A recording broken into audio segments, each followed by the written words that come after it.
pamoja na Melody Rhythm Subanda. Mr. Fredwood Kisumo Nyaera, Jamin Ivy Nyakoman Dimples.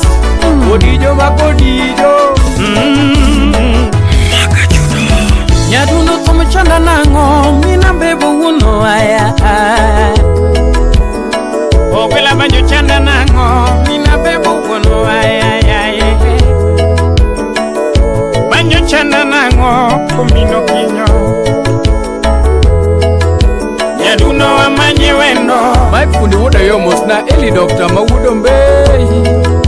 Kajuji kimanyo wendo. Peter Lando Wood Kobura. Omina bebo kimanyo wendo. Ajigo wuta doni kolinge waya Yugyo ponga. Ajigo wuta doni kolinge waya Yugyo ponga mama. Ray wuta lego wanagodo Yugyo ponga. Adengo melicha denga chalo kalanginja.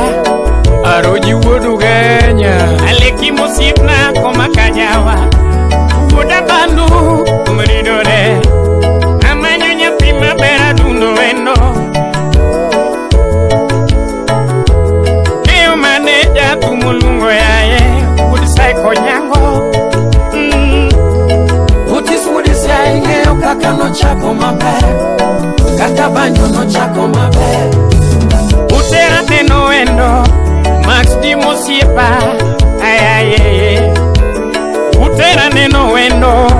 Amilo baridi usiepa nayo. Utera manyo wendo. Jasmine usiepa.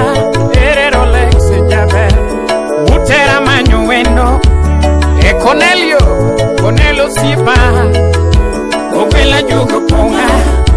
Uponga. Jugo ponga. Nyadundo jugo ponga. Uponga. Kiwero wendi jugo ponga.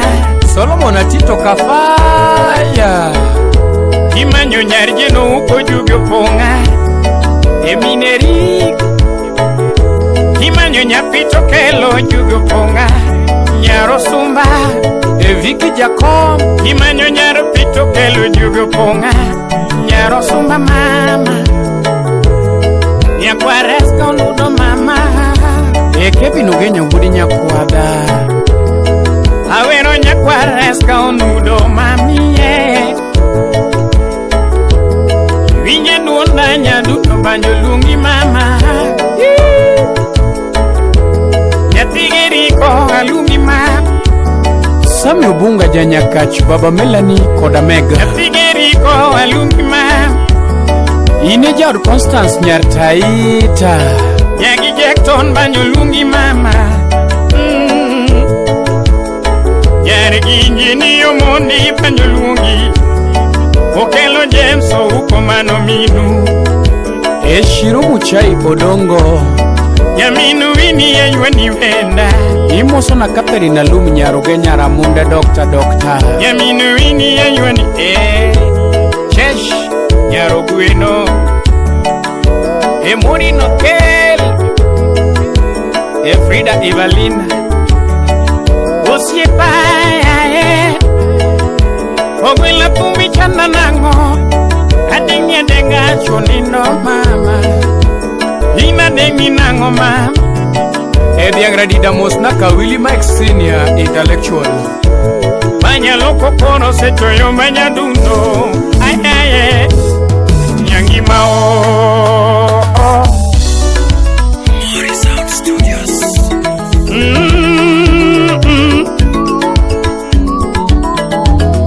Será uru neno wendo. Será uru neno wendo. Mr. Othano Paul Mitur Boys High School. Secretary Sports Kadibo Division. Wudi Kisumo Nyaera Dago. Nilelele Omina bebo linge waya sani. Mr. Caleb Obuogo. Nilelele Omina bebo mako banjo sani.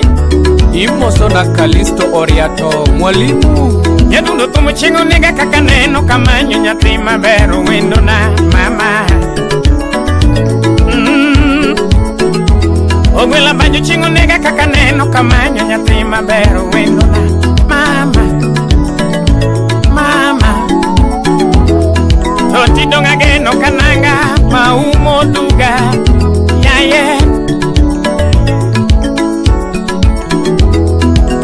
Pageno kananga maumo duga jaber jiria Sheriff Gerald Oteno imoso na Jack Eloquent Chef Yurjo elo molo jaber jiri alungina de ma Yurjo elo molo ngati Wood Professor alungina Mini nyiri kodi kudo chonga monyone Usibalungi gindu manyati maber Weno na madalawa Toti kibili mama Manga malima unge kionge mama Baby kibili mama Manga malima unge kionge mama Mama Usibalungi gikina nyati maber Mr. Didan Salimia Madam Lilian Agriculture Usip Dr. Peter Mewa Ngama chwenyi tonega Mama Mama Toti beri chalo dabu Beri chalo maua mama Usip Linda Lineto kumu Nyathima mora kaneno mama Ini beri chalo tausi Winyo makite ber Mama Gambanya na mama Nyejo kindu ngenyo nomos Happy migi piko Winyo majasunga mama Ino sipa Dr. Murwa Kamiango mama Hati mnyango mama Ogwela kaneno wangi Sama neno mbanya Bachalala mama Ogwela chengi teradala Baby na musoma Na bedi di chuma more pinyingi mama Usiplitisha kaberi nyiri Usipele no kidi mama So inewe no makaneno So miyo denga gombo Yangi mapinyi doko mer Iri ben mamoro koda mama Yangi mami bede baba Kiri mi deno inga Omiyo bilima mama Chunya gombo neni Yangi machunya gombo neni Bacha bendo pari Kwela lungi mama Shiro muchayo dongo jaberi nyiri Bendo penyi mama Jamal Malik Wood Kisumo Nyaera Otingo Barbara Sandra Nyako mabe Upenji mama Kenja kosele musibna Rate upenji mama